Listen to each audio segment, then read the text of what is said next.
My parents were both born in Germany, and my father ended up in Dachau after Kristallnacht, the day after.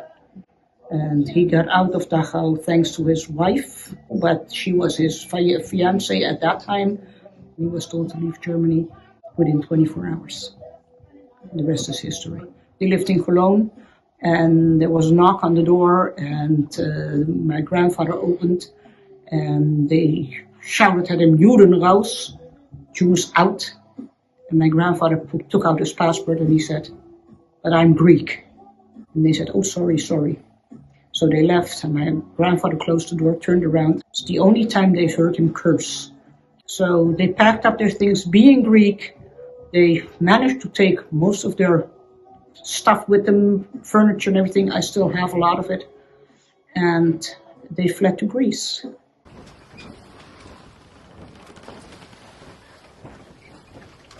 Because at least one of the brothers was there. Alfred was there. The one who had gotten on the boat, and they were not allowed to disembark in Chile.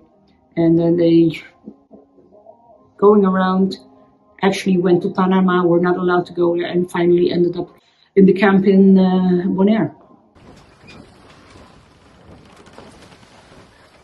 Protecting us, and probably most of the thing, it was probably too hurtful for him. He must have seen so many people die. That's what I am making a book of.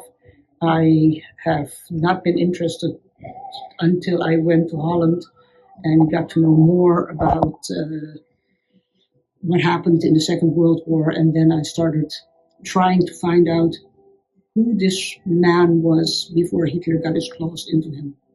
And I started digging up, and somebody approached me and asked me about information about my dad, which I didn't have, but she had. And she put me on the right track, and there's so much which I found. It's amazing that he survived this. And the only thing which kept going through my mind is, how did my father survive this? How could he survive this? How could he survive this? How could he have lived through this? And the need to find out more and more got stronger and stronger.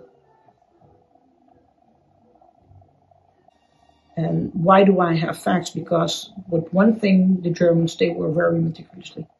I have the dates when my father was hospitalized in Auschwitz. I know what disease he had. I know when he was released from the hospital again. I have every single piece of information. I had decided that it is important for Aleko, for his kids, his grandkids, for my kids, my grandkids, to know the story about my father and to write it down so it cannot get lost.